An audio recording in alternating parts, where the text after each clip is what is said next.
Welcome to Snowflake SQL Knowledge Series and my channel Data Engineering Simplified. In this episode 2, we will talk about date and time related context functions. The context functions are very powerful in the Snowflake but not used as frequently as expected.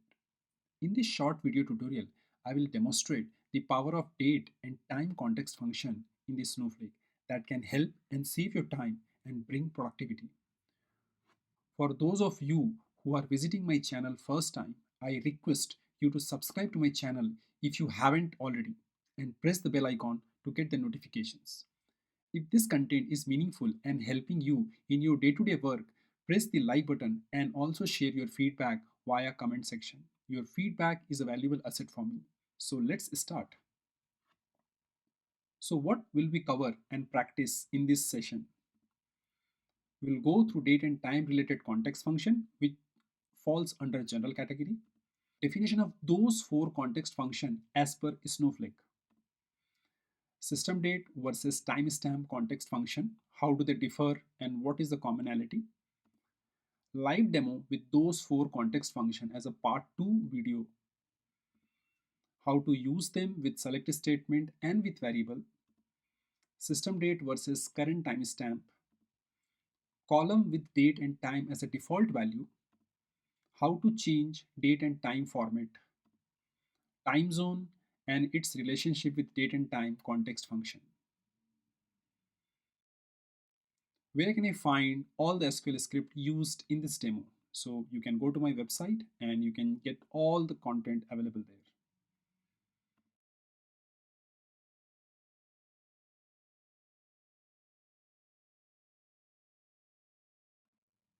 Where can I find the Snowflake documentation? So you can visit docs.snowflake.com and all the documentations are available in their docs website. The link is given below in the description. Here is a list of all context functions under different categories provided by Snowflake as on today. We have already discussed the 8 context function in our episode number 1 part 1 video about them. Refer the video link above in the card or description below. In this episode number 2, part 2 of this video, we will discuss the date and time related context function. All these 4 context functions fall under general context. So let's see the syntax, its ANSI equivalent without parentheses and how the output looks like. So here is the current date and you can also use them without parentheses and it returns the current date of the system. And here is an example which gives the output in YYYY, MM and DD format. Here is a current time and you can also use them without parentheses. If you have to give the fraction of second, you can specify the integer within the parentheses and according to that number, it will display the fraction of second. If you go for current timestamp, it returns the current timestamp of the system. You can use it with parentheses as well as without parentheses. And the format looks like this. It also starts with YYYY, MM and DD followed by the time part which has a format on hour, minute and second followed by fraction of second. The last one is a system date and system date is only available with parentheses. System date does not support without parenthesis syntax. It returns the current timestamp of the system but in the UTC time zone. What does it mean and how it is different from the timestamp? The system date always return UTC time zone and the format is that YYYY MMDD followed by your timestamp pattern and it gives the fraction of second with 4 precision. We will see how the result appears when these functions are used with a select statement. So let's understand some of the important limitation of the system date function. So system date context function requires parentheses. It cannot be used without parentheses. System date does not support a parameter to specify the precisions of fractional second. Precision of fractional second for system date is fixed, which is FF4. The system date returns current timestamp in UTC, universal time. System date return value is timestamp no time zone, which is equal to the UTC, whereas current time zone returns the timestamp underscore LTZ, which is local time zone. Do not use the return value of system date for precise time ordering between concurrent queries processed by the same virtual warehouse because the queries might be serviced by different compute resources in the warehouse. And this particular statement is applicable even for current time. Let's start with a live demo.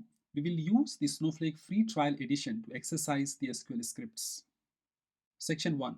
Let's see how date and time context function really works in Snowflake. So first start with the output of those context functions. Here is my select statement, which is trying to print what is the current date, what is the current time, what is the current timestamp, and what is the sysdate. Let's select this and run it. I have not made any changes with respect to the date and time format setting. So what is the result here?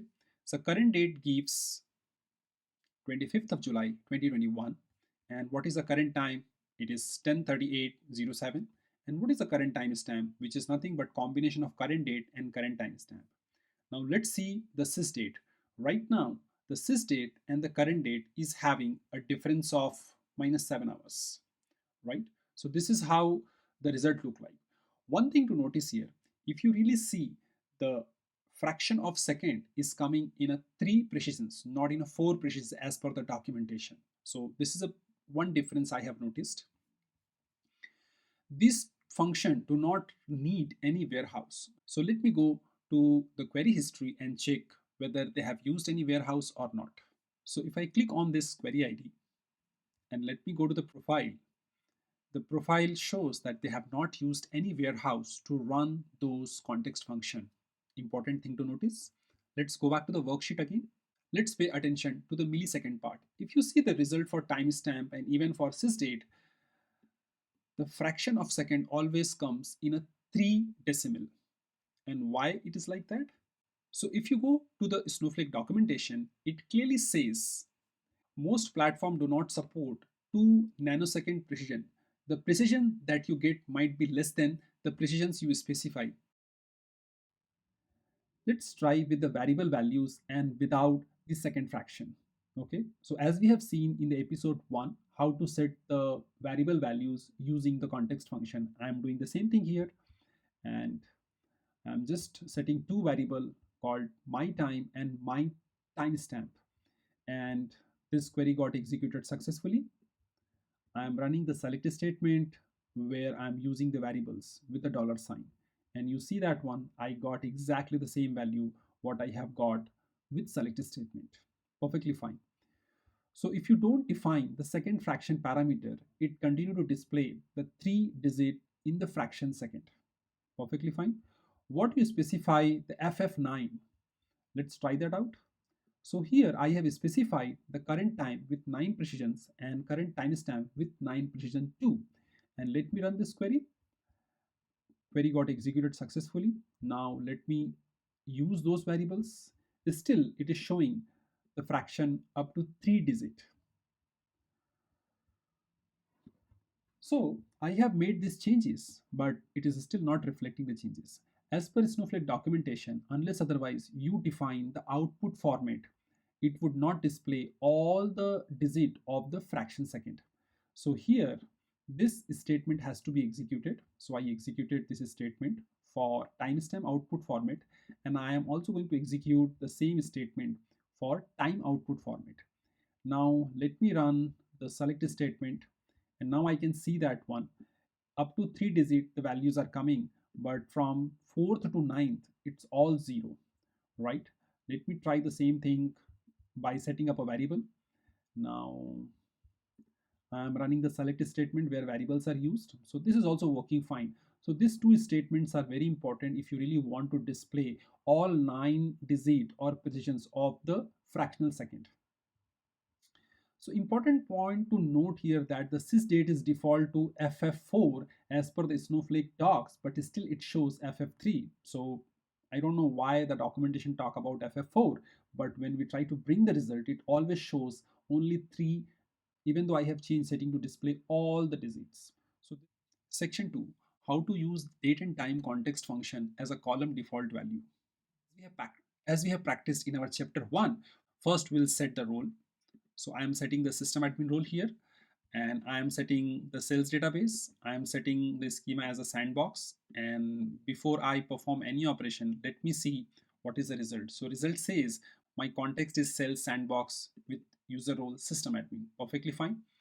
Now I'm going to create a table called demo01, and before I create the table, I just drop the table. I'm going to create a table named demo01 under sales database and sandbox schema. Here I have row ID, which is auto incremented value. Here I am using a date value, which is taking a current date. I am having a time value, which is taking a current time. I'm having a timestamp value, which is taking a current timestamp, and I am having a system date value, which is taking a system date. I am just giving a message. Now let me run this table. So the table got created. Let me check how the table looks like. One interesting thing to notice here. So when I describe the table, so as you see, these things are coming perfectly fine. The timestamp value is coming as a timestamp underscore no time zone, and system date value is coming as a timestamp no time zone. So both of them are no time zone. What the default value says? The default value says this timestamp value will take the current timestamp. However, it will be converted into the UTC. This is how Snowflake internally convert and cast that value to the system date. Interesting thing to notice. Now let me insert my first row, and I'm going to select from the table, and here I see the date perfectly fine, the time value perfectly fine, the timestamp value perfectly fine, and here I have again the system date value. Both of them are exactly same with respect to millisecond. Only thing is that there is a difference of roughly 7 hours, because here it is 10 o'clock, 17. Since in this session we have not set the date and time format, we can still see the fraction up to 3 decimal. Okay, now let me change these two things and let's reprint the value. So I am altering this current session. When I say current session, the session is applicable only to this worksheet, not to the other worksheet. And let me execute the select statement. We see the difference. Once the session is altered, the output also altered. Internally, the Snowflake has a way to store the data.